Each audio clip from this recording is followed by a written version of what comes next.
All right. Episode 2. Made it to episode 2. 2 down and thousands to go. I don't know. Or hundreds to go. Let's just say tens to go. So I did one episode trying it out.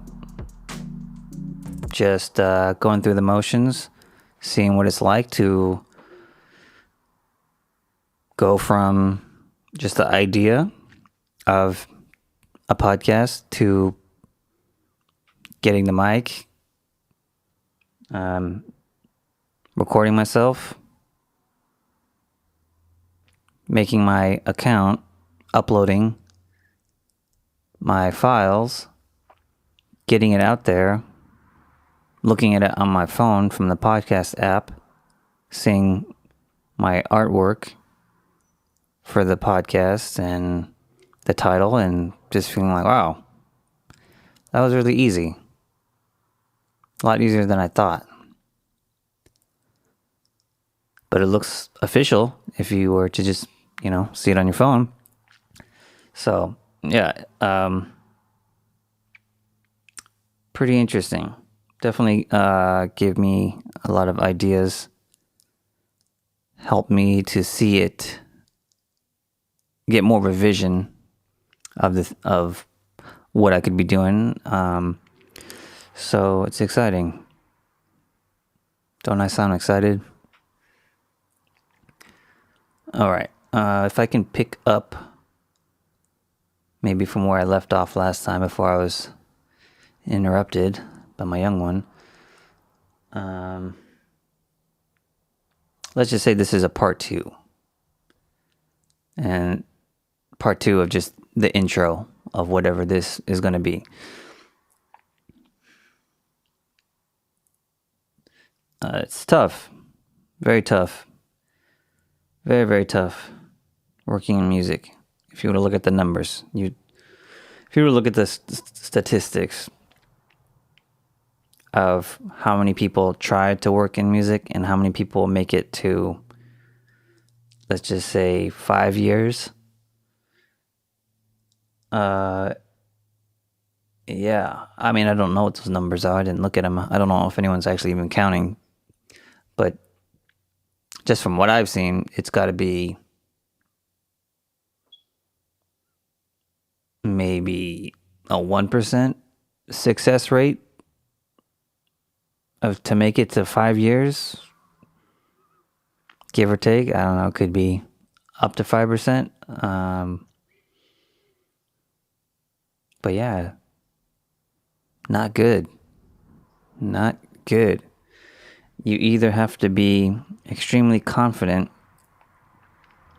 going into it about your own abilities and just belief in yourself, or you just don't really get it.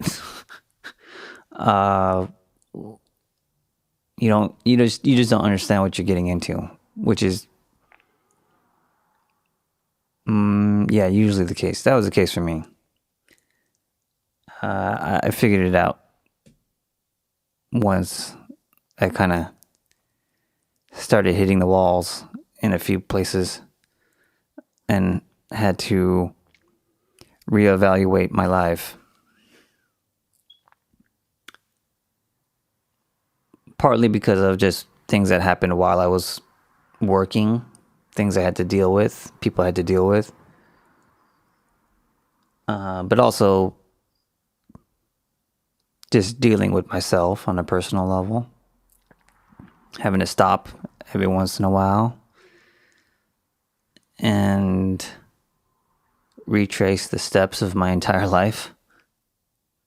Wondering why did they lead me here?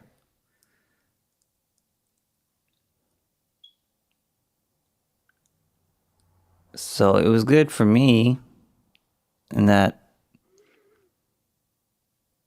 it's put me in situations where I have to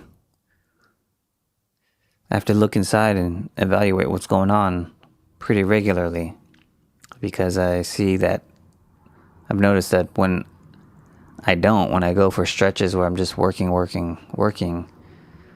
and I'm not taking a second to just look around in other directions, and then I find myself in unpleasant situations, or less than ideal, off the path, basically. Always want to try to stay on the path. The path is, well, you don't know what the path is until you've walked it, and you can look back and say, oh, okay, that's where I walked. That was what the path was. You're never going to see it ahead of you. You're just walking and walking and walking.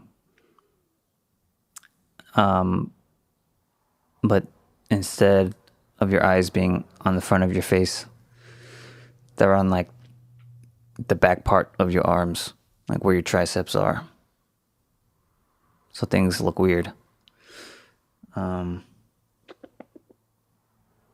your ears are everywhere. It's like you have 20 ears all over your body.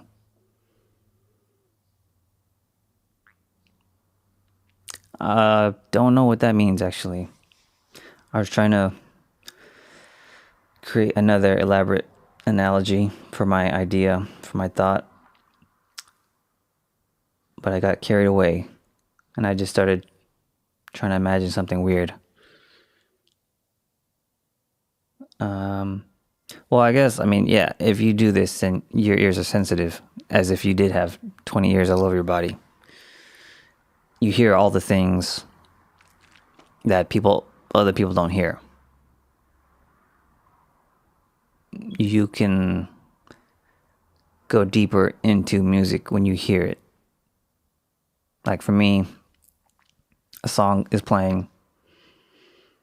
I hear the physical sound of what's coming out of the speakers going to my ears. I hear what the song is. I hear what the melody is. I hear what the instruments are playing. I hear what the song is structurally, lyrically, emotionally.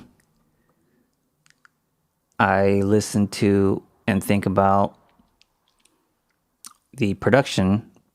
What is the genre? What were they possibly doing to create this sound? What are the instruments? What's the era? What's the style of production, depending on what year? What effects processing might be going on to all the sounds? Culturally, I'll think about, who are these people making this? Why are they making what they're making? Is it informed by their culture? Something like hip hop or reggae, something like that, where it's definitely connected to a certain community of people. I'll hear, hey, they are doing this kind of thing, which sounds like this older type of music. So these guys were probably really into this older music, this older band, artist, something like that. I try to imagine a lot of like what's going on in the studio when the song was being made. And the older you get, the older the songs get, the easier that it is to imagine, because in the early days, it's just everybody together in one room.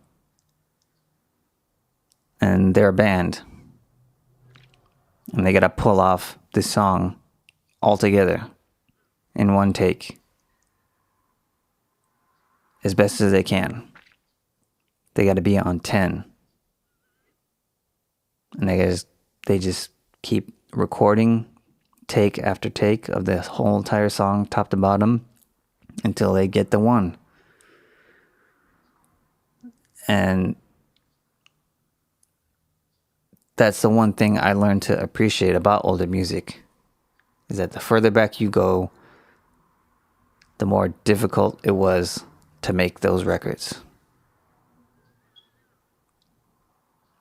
nowadays, with the technology we have, nothing is really difficult, I would say.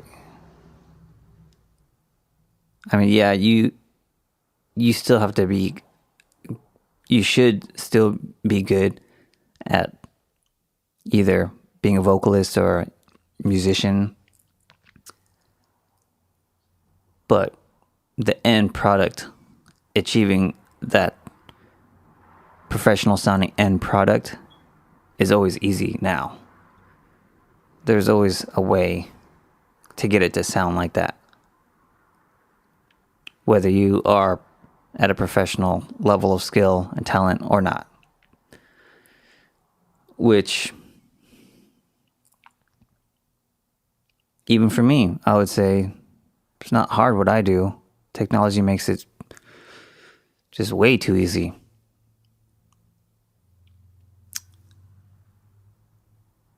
I feel like, yeah, I mean, you could think of it like, oh yeah, you're cheating, but that's just the way it is now.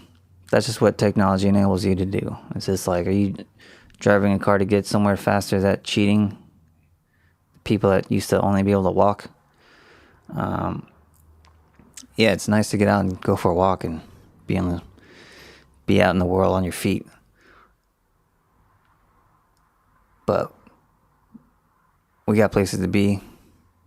We got shit to do.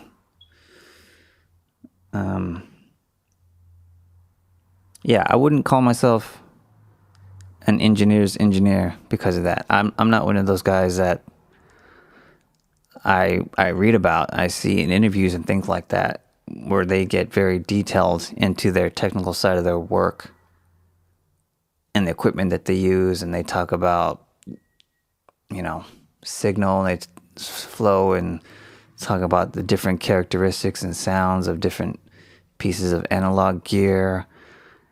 I'm not that deep, I would say, in that aspect. I'm really just, I work from a place of just more feeling and less thinking, really. I just hear what I'm going for as an end result, and then I just have to move in that direction step by step. I've just got to let it happen, really. Listen to music, or listen to something I'm working on or creating for myself, but let's just say it's something I'm working on for somebody else. I have their song, I have their files, and as I listen to it, say I'm mixing a song, I listen to it just as is, the rough version of it, and I just imagine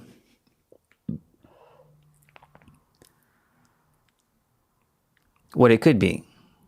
I see the outlines, I see the sketch. It's like a 2D sketch on paper. How do you render this into a 3D rendering, basically, in a way? Because I do think of it in that way. How do you make it go from a sketch to existing in the real world? Where even though both versions are still coming out of speakers,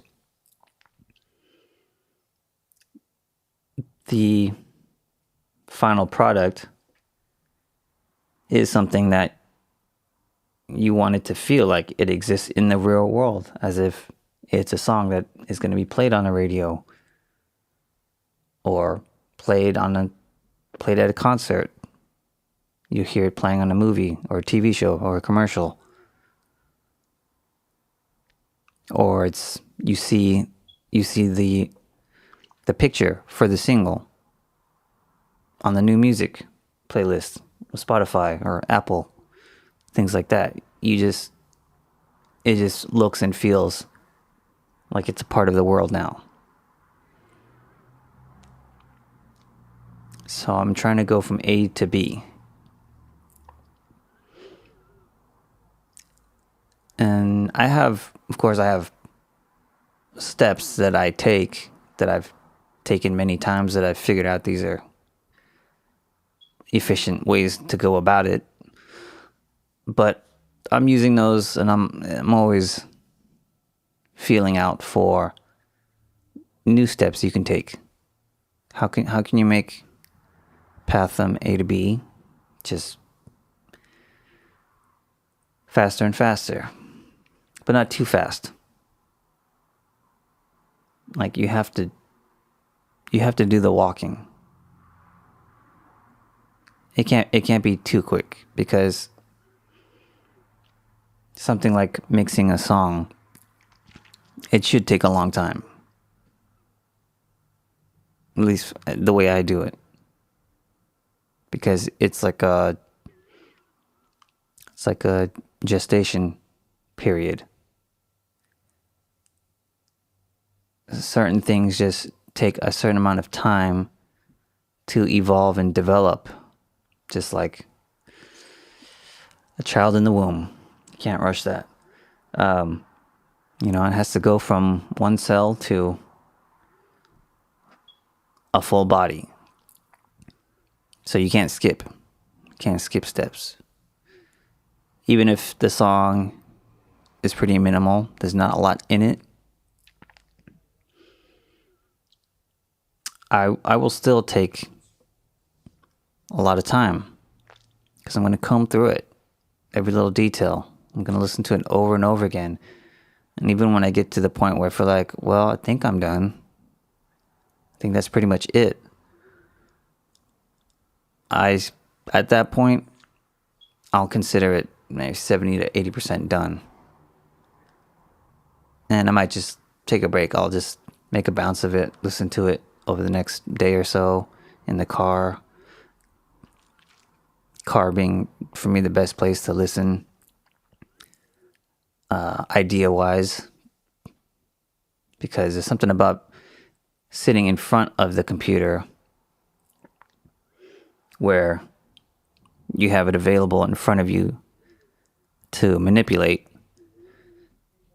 that keeps your mind in a certain space of working and manipulating. But you got to be able to step back from the canvas. Let's just say it's a gigantic canvas. So yeah, you got to step back and look at it from far away.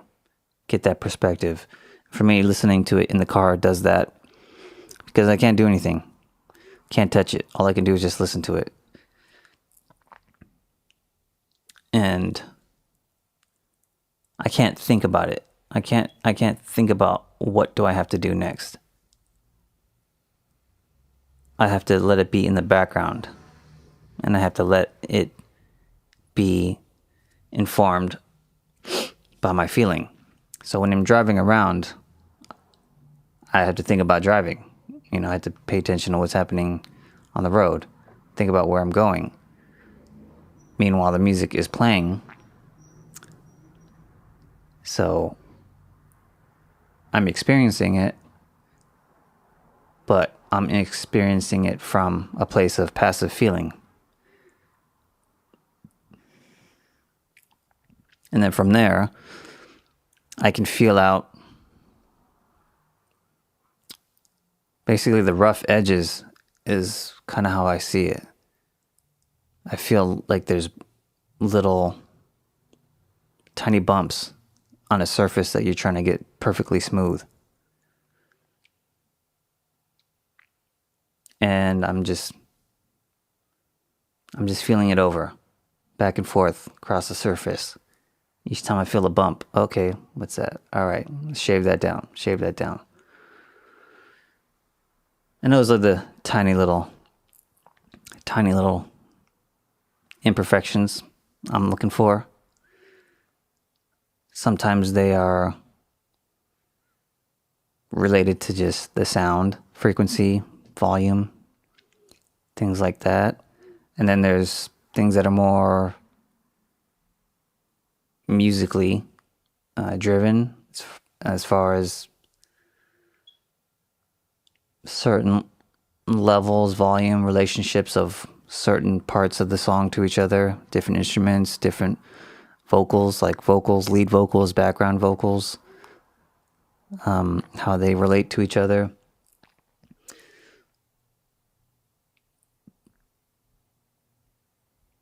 I'm going to continue talking about what I'm talking about, but I can't remember why I started talking about it. It doesn't matter. I'm talking. And yeah, I just keep doing that. Finding all those bumps in the road, bumps on the surface, I mean. Getting to a point where, as if you could imagine there's an inside and an outside part of a song, just like anything that physically exists in the world. A piece of furniture, piece of clothing, television, your laptop, whatever. There's an inside and the outside part. So the outside part is what you are going to perceive first. But for the people that know, there's the inside part too. So I'm trying to make sure the inside and outside are both at 10.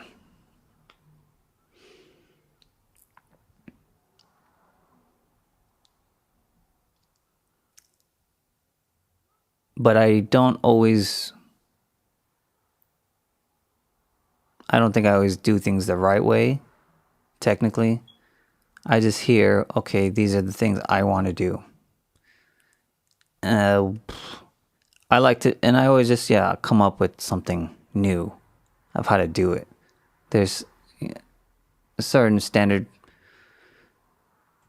tricks and techniques that I'll use, but for me, that's where I find myself in that childlike, imaginative place where I just put myself into the world of this song. I put myself in a place where the song exists, where it lives. And then I'm there. And then it's like you throw on the VR goggles and you're looking around. And you see what it looks like, what it feels like to be in that place. And by being there on the inside of it, then you know how to shape it from the inside to look like what you want it to look like on the outside.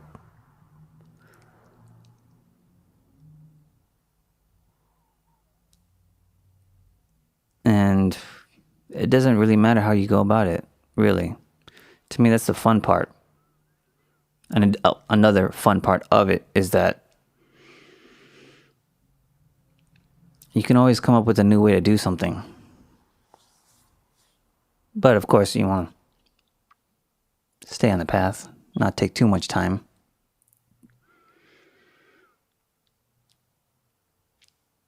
But it's always fun to discover.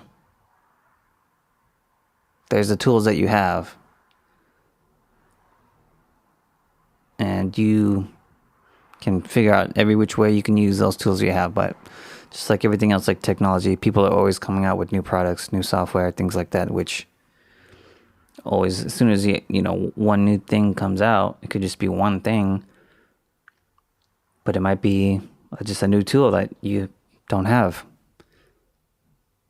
And then by incorporating that tool into your mind of, your tool set and how you like to work, it just changes everything, because everything shifts now, knowing that you have this new thing that you can use to manipulate the sound.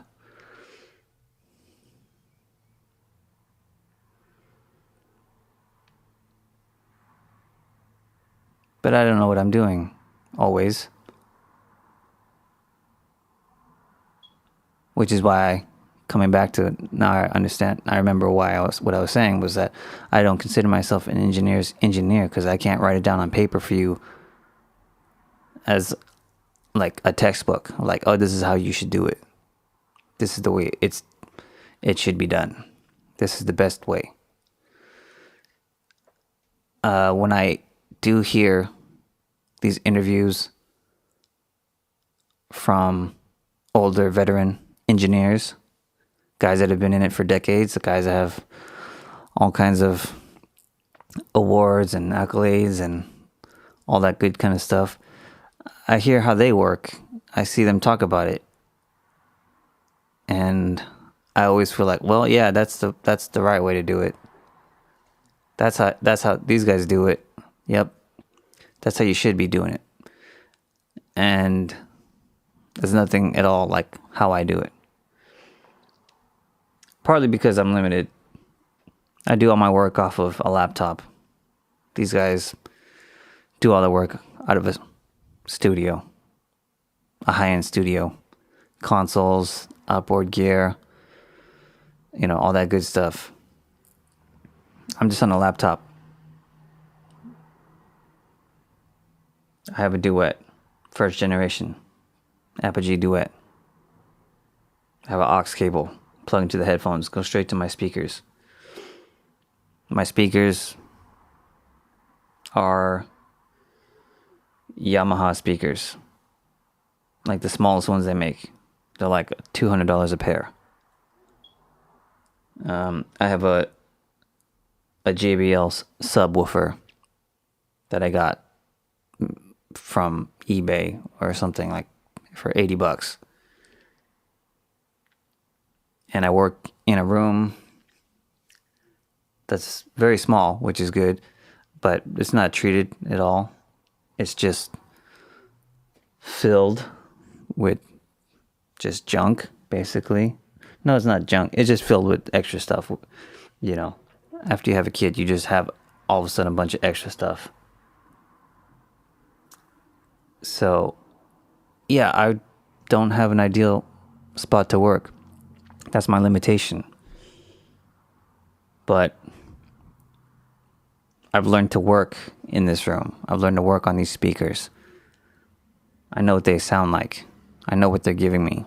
I know what's coming out. I know what that feels like. I know that what's coming out of those speakers, I know how that translates to what is actually on those music files in my computer. And that's the thing, is to understand when you're listening, understand the space that you're listening in, so that you do know what is going on in the computer, what is happening in those ones and zeros. And then when it comes out of speakers, it's going to sound different on every set of speakers, every different place. Your car, your headphones, boombox, your iPhone speaker, a Beats pill, whatever. It's going to sound completely different in all those different places. But you have to know, what does it sound like in the ones and zeros? Because that's where you have to work. And that's where you have to manipulate to find that sweet spot where it's going to sound good. It's going to represent what you want it to sound like on any given set of speakers. You got to find that happy medium. And almost nobody's listening to music on really high-end systems.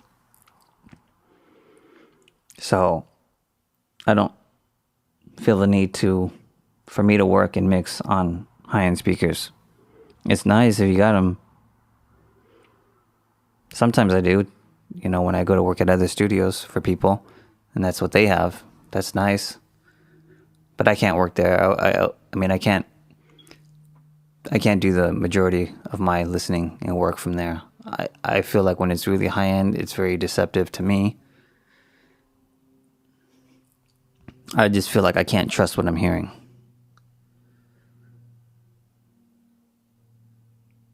Because everything sounds good. It's like hair and makeup in Photoshop. If you put that on everybody, it's like, yeah, everybody's going to look a little bit better. Some people are going to look awesome. Some people are going to look like completely different people. But you got to see the real people sometimes. Like, you got to hear the real music, hear the real sound.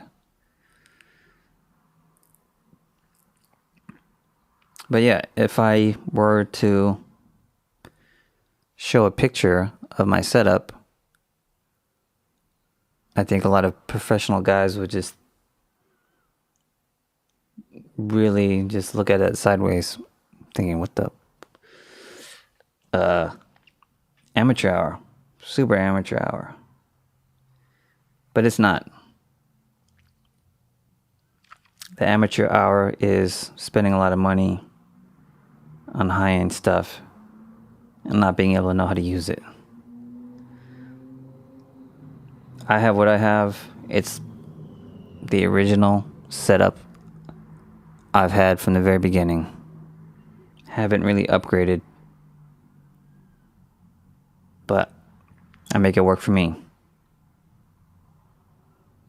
I'm in sync. I'm locked in with my setup and what it is. One day it'll change, yeah, and then I'll have to completely recalibrate the whole thing, how my brain works, to hearing what's going on with these speakers. But once I'm not using these speakers, and it's a whole nother thing.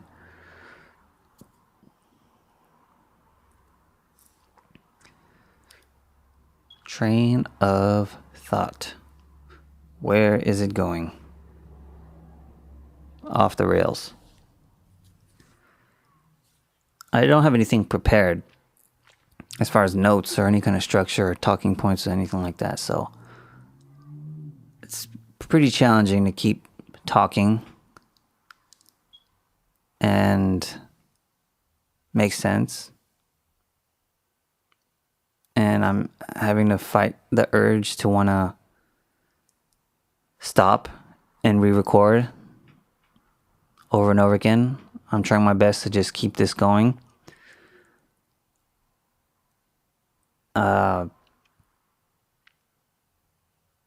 Full disclosure, I did edit a little bit, tiny bit. Not a real edit, I just would maybe stop, go back a few seconds and restart. Did that a couple times this episode. Last episode,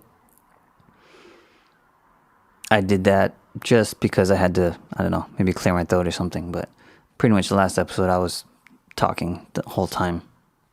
One continuous stream. And I'm almost doing it this time. I want to make sure that I'm making this time worthwhile for anybody listening. But I think when you can keep talking and not edit it up and chop it up, there's a certain honesty to that. And that's a bit of what I want to put into this. It is some information for me to put out. That's part of what it is, what I'm doing. Trying to put out information for people that are doing music, wanting to do music, trying to learn more. Because I always feel like when I do meet people that are trying to get into it a little bit more, or they just want to get a little bit better, and I talk to them, give them advice, try to share my experience, things like that. It feels good for me, and I feel like I'm pretty good at doing something like that. Someone could come to me with an issue they're having, and I can feel like I can do a pretty good job of helping them to sort it out. So I thought, that's part of my motivation for doing this is, let me just pour out everything I got in my head, and someone somewhere might find it useful. But then I also thought there's also the part of just being a person, talking personality. where you share a bit of yourself, who you are. So I want to make sure that stays in, because that's really the only thing you have to offer. A lot of people can do a podcast and talk about the same thing you're talking about. I'm not the only person that is working in music, obviously. Plenty of people can talk about this same stuff, talk about the work side of it, the professional side of it, give some information about how to, tutorial, things like that. And a lot of them could do it way better than me. Like, I'm just talking right now. The better thing to be doing is doing this on YouTube. Like, if you really want to show somebody something. So I'm not doing that. I don't feel like doing that. I don't want to make a video. I don't want to do a screen capture of me clicking around on Pro Tools. I see enough of that. But there's only one of me in the world, so I'm the only me that's saying the words that I'm saying. Oh, look who it is.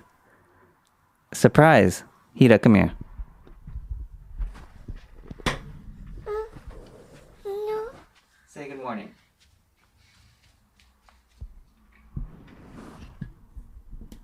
All right. She's awake. See ya, I guess. Episode 2. We made it.